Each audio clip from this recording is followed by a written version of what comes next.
Over 4,000 years ago, in the age of legendary Chinese emperors, there was a ruler named Emperor Yao. He was not just any ruler, he was revered for his wisdom and virtue, qualities that set him apart from many of his contemporaries. Yao's reign was marked by a deep sense of responsibility towards his people, and he governed with a heart full of compassion and a mind dedicated to justice. He was a wise and virtuous leader known not for his power, but for his humility and dedication to his people. Yao's leadership style was unique.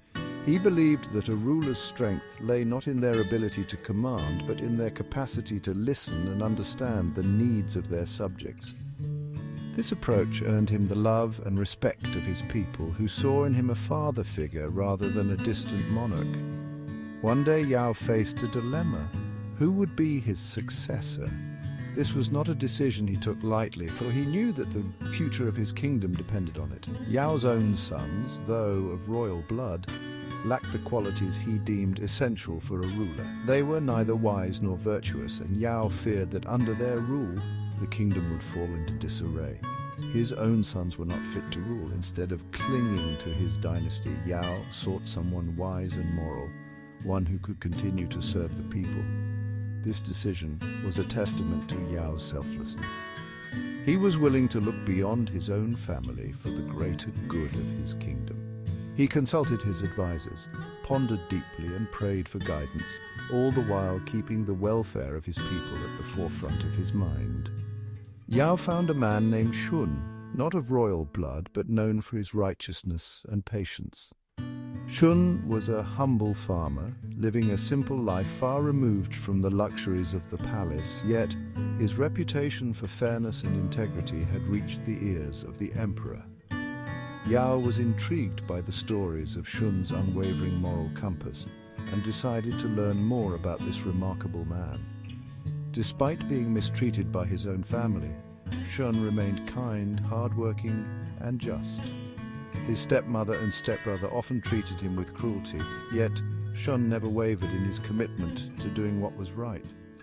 He worked tirelessly in the fields, always with a smile on his face, and treated everyone he met with kindness and respect. Yao saw in Shun a man who embodied the values of selflessness and virtue, the very qualities needed in a ruler. He observed Shun from afar, noting how he handled adversity with grace, and how he led by example in his community. Yao was convinced that Shun's character made him the ideal candidate to lead the kingdom. Yao passed the throne to Shun, proving that leadership comes from moral strength, not lineage. This act was revolutionary. It challenged the traditional notion that only those of noble birth could rule. Yao's decision was met with both astonishment and admiration, as it underscored the importance of virtue over heritage.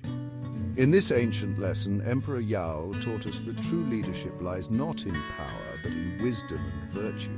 His story is a timeless reminder that the qualities of a great leader are not inherited, but cultivated through a life dedicated to the service of others.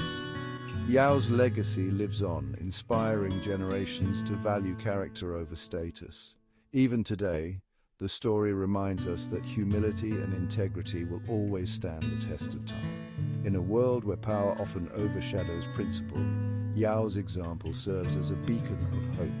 It encourages us to seek leaders who prioritize the well-being of their people above their own ambitions. Let the legacy of Yao remind us that greatness is earned through character. His story is a call to action for all of us to strive for the same virtues in our own lives. Whether we are leaders or followers, the principles of wisdom, humility, and integrity are the true measures of greatness. As we reflect on Yao's life, let us be inspired to lead with our hearts and to always put the needs of others before our own.